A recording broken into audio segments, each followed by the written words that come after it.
이론에 관한 판례, 대표 판례 두 번째로 선정이 됐습니다. 자, 이 사안도 특정한 행위에 대해서 민사소송으로 이제 원고가 제기를 했는데 이것이 행정소송으로 이제 이송이 되어야 할지가 주된 논의의 대상이 되었습니다. 구체적으로 여러분들이 이제 앞으로 많이 보시게 될 내용이 바로 도시 및 주거환경 정비법인데요. 도정법인데요. 여러분들 재건축, 재개발할 때 많은 이제 여러 가지 사안들을 여러분들이 접해 보셨을 겁니다. 아마 조합원들이 아파트 재건축 같은 거 할 때 토지 소유자들이 모여서 이제 조합을 결성하고요. 그 조합 내에서 이제 여러 가지 의사 결정을 하게 됩니다. 그래서 사업 시행 인가를 받게 되고 그다음에 관리 처분 이제 계획 및 인가를 받는 절차를 거치게 되는데요.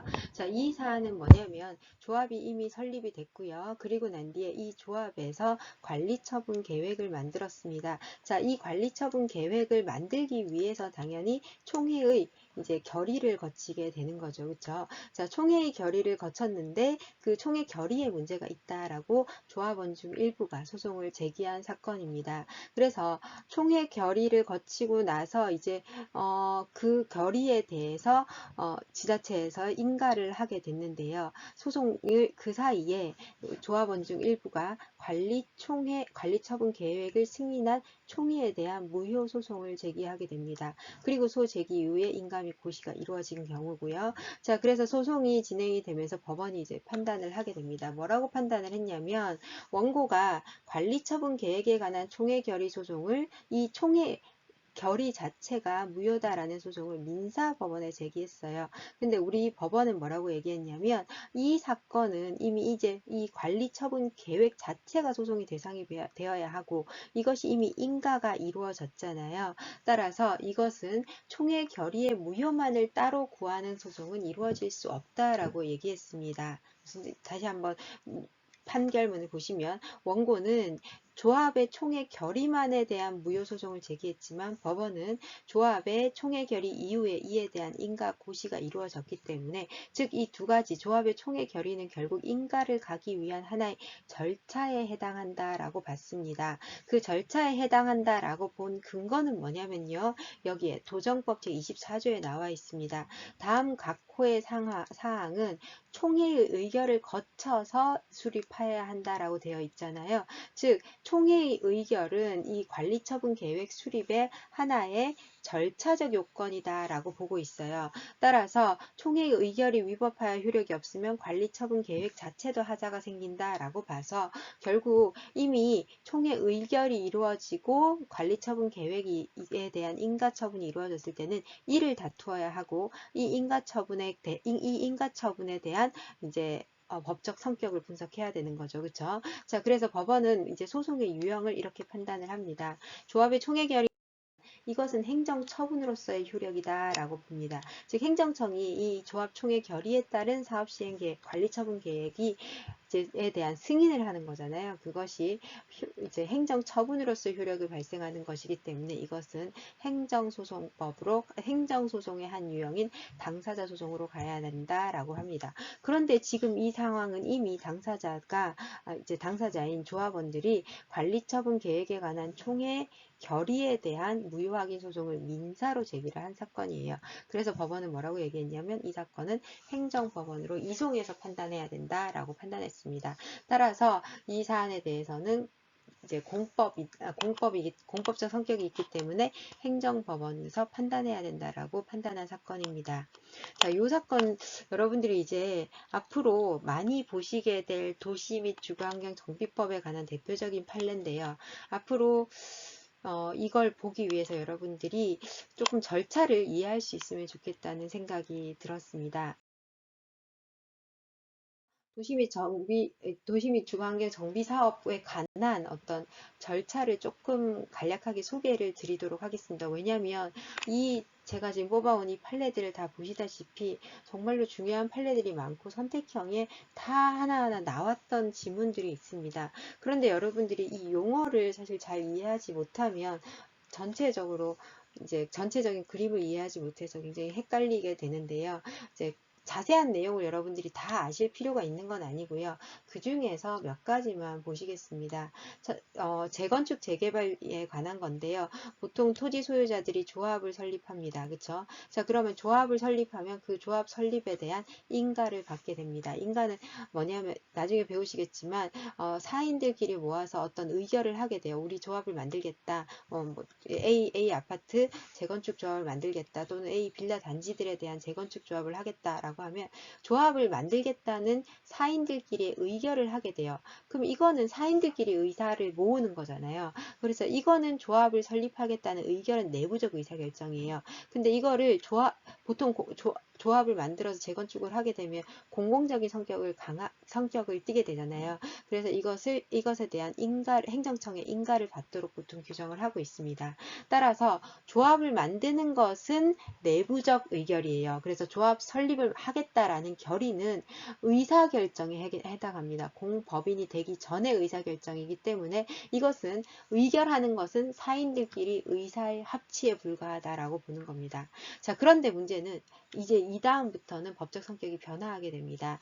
조합을 만들어서 행정청에게 인가를 받게 되잖아요. 그럼 이때부터 받게 된다는 거예요. 그래서 우리 대법원은 조합 설립 인가에 관한 인가는 처분으로 봐서 이것은 일종의 설권적 처분의 성격을 갖는다라고 봅니다. 그래서 토지 소유자들이 아파트를 재건축하겠다라고 조합을 설립하는 것과 인가하는 것은 법적 성격이 완전히 달라지는 행위가 됩니다. 그쵸? 자, 그런데 이 두 가지의 관계는 또 어떻게 되느냐? 조합 설립 인가 처분이 이제 보통은 소송이 어떤 식으로 이루어지냐면 특정한 조합원들이 모여서 조합 설립을 해요.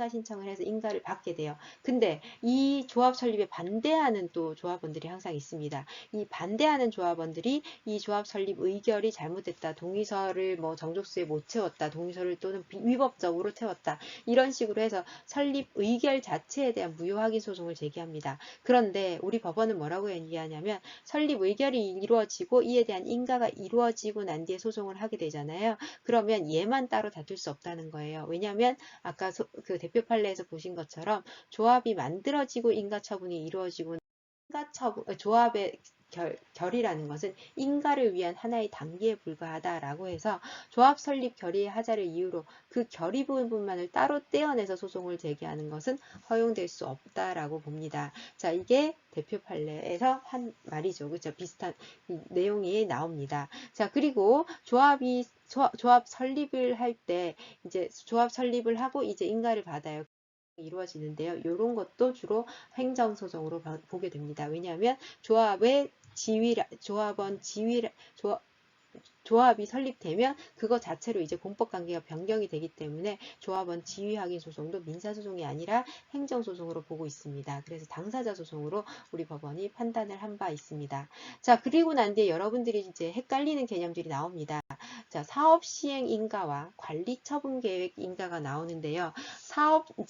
조합 설립이 이제 이루어지고 난 뒤에 그 조합에서는 시공사를 선정하고 난 뒤에 이제 사업 시행 인가를 하게 됩니다. 이 사업이 어떤 식으로 이행될 것인지에 관한 사업 시행 계획을 만들게 돼요. 보통은 뭐냐면 아파트 조합에서 이제 어떤 A 건설회사나 B 건설회사를 이제 선정을 해요. 선정을 하거나 뭐 보통 서울시 조례는 나중에 선정하도록 하고 있는데 어쨌든 특정한 아파트를 어떠한 식으로 뭐 재건축하겠다라고 그림을 그리는 거예요. 여기 이 구역에 어떠한 도로를 놓아서 여기에 뭐 몇 층으로 어떤 식으로 재건축하겠다라는 사업 시행 계획을 짜는 겁니다. 이 사업 시행 계획에 대해서도 계획을 짜고 난 뒤에 이제 허가권자로부터 인가를 받게 되는데요. 자, 아까 말씀드린 것처럼 조합이 설립되고 나면 그 조합은 이미 이제 공공적인 성격을 갖게 되죠. 그래서 조합 설립에 대한 조합이 만든 사업 시행 계획이에요. 이에 대한 인가 처분은 사업 시행 계획에 대한 인가 처분은 법적 성격이 인가다. 따라서 행정 처분으로서의 성격을 갖는다라고 봅니다. 우리 법원은. 근데 이러한 경우가 있어요. 어떤 사업 계획 자체가 조금 더 적은 경우나 규모가 작거나 또는 특수한 성격을 갖는 경우에는 조합 설립을 안 거치고 바로 사업 시행 계획을 하는 경우가 있거든요. 자, 이 경우에는 토지 소유자들끼리 모여서 사업 시행 계획을 제출하게 됩니다. 이에 대해서 우리 대법원은 뭐라고 얘기하냐면 조합 설립이 안 됐잖아요. 이미 공법적인 성격이 아직 형성이 되지 않았어요. 자, 이러한 경우에는 이들 토지 소유자들이 모여서 사업 시행 인가를 신청해서 사업 시행 계획을 만들어서 인가를 하게 되는데요. 이 사업 시행 계획에 대한 인가 자체는 앞에서 보신 조합을 설립할 때 설권적 처분이라고 봤잖아요. 특허의 성격을 갖는다고 했죠. 그와 같은 거예요. 왜냐하면 조합이 없는 단계에서 사업시행 인가로 바로 갔으니까요. 따라서 조합을 설립하지 않고 소유자들이 직접 시행하는 경우에 이 경우에 사업시행 인가 처분은 특허다라고 봅니다. 예, 이걸 구분하실 수 있겠죠. 자, 조합 설립 인가 자체도 조합의 공법적 성격을 불어넣는 설권적 처분인 특허다라고 하지 않은 경우에는 사업 시행 인가 이때가 특허로서의 성격을 갖는다라고 봅니다. 이해가시죠? 자, 그 다음에 만약에 여기서 조합 설립, 그래서 요 차이를 여러분이 이해하신다면 조합 설립을 하지 않은 토지 소유자들이 만든 사업 시행 계획은 어떻게 되겠어요? 그것은 처분성이 인정되지 않는 겁니다. 이해가시죠? 자, 그런데 조합이 만든 사업 시행 계획은요?